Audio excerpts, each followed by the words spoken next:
Yang terhormat Bapak Husnul Mubarak, yang saya hormati juga guru-guru di Matlabul Anwar Global School, juga teman-teman yang berbahagia. Pertama-tama, mari kita panjatkan puji syukur kehadirat Allah Subhanahu wa Ta'ala karena telah memberikan seluruh nikmat dan karunia-Nya kepada kita semua.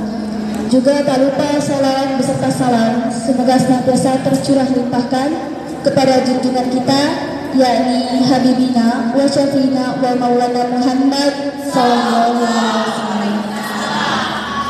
Sebelumnya saya perkenalkan diri lagi, nama saya Nurul Aini, dan kalau di dunia literasi lebih dikenalnya dengan sebutan nama Aini Rahmat. Jadi nama Aini itu diambil dari nama belakang saya, dan Rahmat diambil dari nama panggilan ayah saya. Puji syukur alhamdulillah karena hari ini pada bulan bahasa saya berkesempatan menjadi narasumber di sekolah Matlabul Anwar Global School dengan tema cara mudah menulis fiksi. Sebenarnya mudah ya menulis fiksi itu, kita dari diri kita masing-masing itu sudah terbuat imajinasi. Kita membaca juga menonton atau mendengarkan musik itu bisa menambah imajinasi kita hingga timbul sebuah cerita fiksi.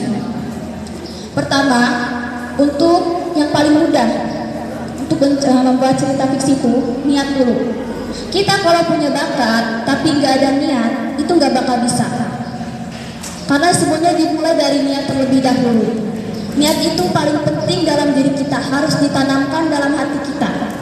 Kita bertekad nih, pengen jadi penulis, pengen mengarang cerita, pasti bisa. Enggak harus punya bakat dulu. Kita cuma perlu niat, belajar, dan tekad. Dengan 3 cara itu, kita bisa mengembangkan pikiran kita, bisa mempunyai imajinasi lebih liar lagi, menulis sebuah cerita-cerita yang memotivasi. Jangan cuma membaca cerita itu cuma hanya untuk menghibur doang.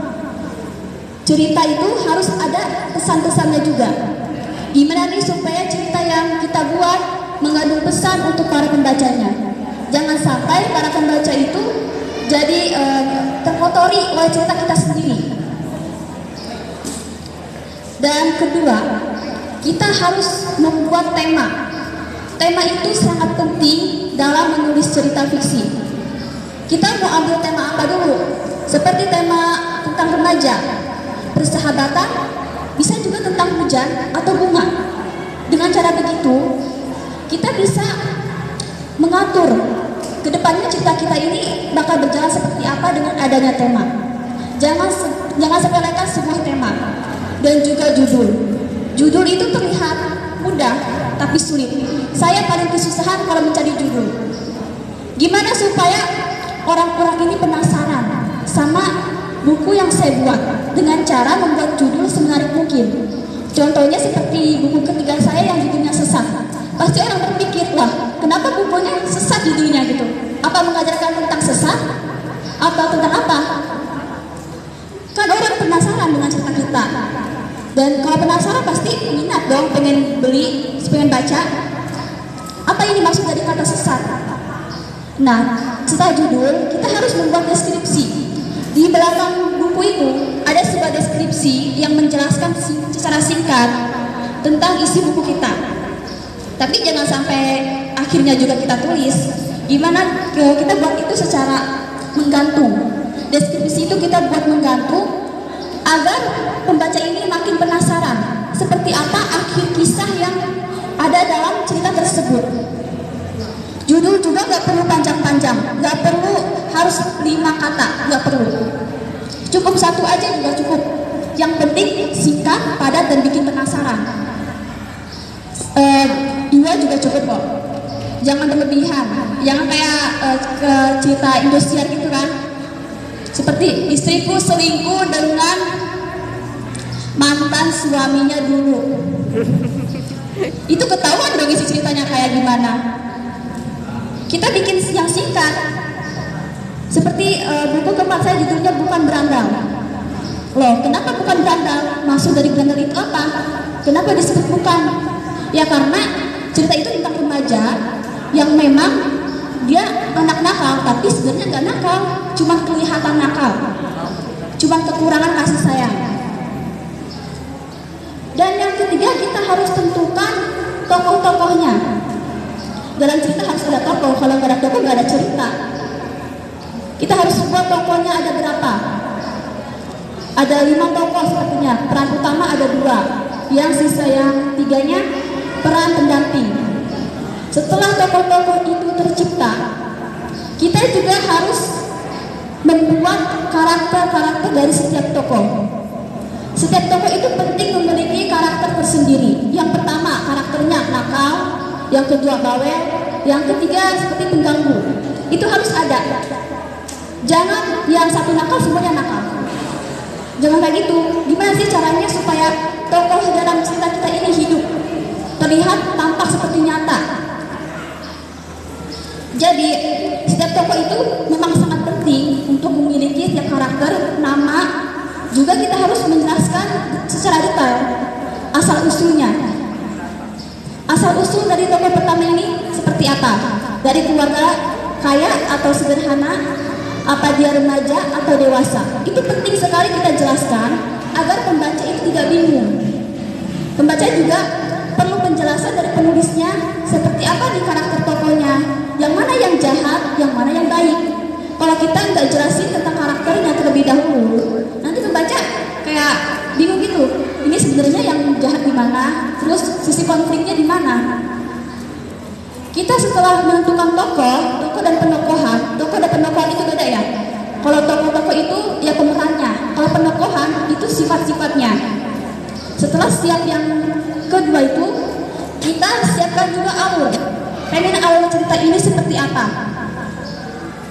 Apakah cerita ini akan terlihat mulus? Kalau mulus terus, ceritanya juga nggak enak dibaca karena nggak menghibur. Setiap cerita itu, setiap alur harus mempunyai sisi konflik yang kuat. Harus ada konfliknya. Cerita tanpa konflik itu hambar. Harus ada masalah, harus ada penyelesaian, harus ada tujuan juga. Itu yang perlu kita tulis dalam sebuah cerita fiksi. Setelah kita membuat alur ini, jangan langsung kita publikasikan, tapi kita baca terlebih dahulu. Apakah cerita kita sudah pas atau belum? Apakah kepenulisan kita sudah pas atau belum? Kepenulisan juga harus benar, seperti penempatan tanda baca. Koma ini harus ditempatkan di mana, titik harus di mana, tanda seru harus di mana. Kita harus perlu tahu itu. Dan kita juga harus sering-sering membaca supaya setiap kalimat yang kita buat dari alur tersebut tidak membosankan. Jadi kalau kita sering membaca, kita akan mendapatkan banyak kosakata yang bisa kita tulis.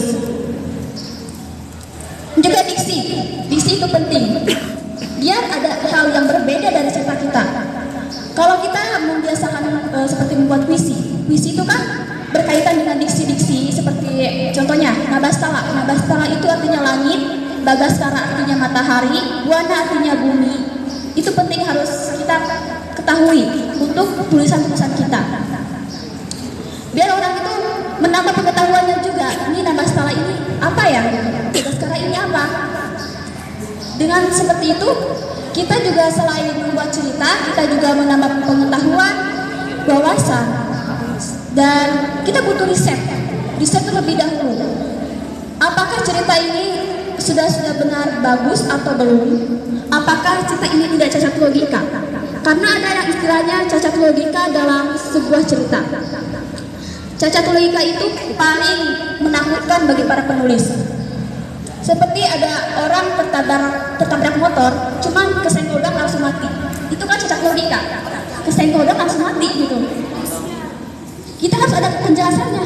Kenapa gitu si tokoh ini mati cuma kesenggol doang? Kenapa? Kan nggak mungkin cuma keserempet ke kakinya kan langsung mati, nggak mungkin. Harus ada penjelasannya dari awal. Seperti kalau memang ingin tokoh itu mati, kita harus buat penjelasannya. Tertabrak atau ada sesuatu yang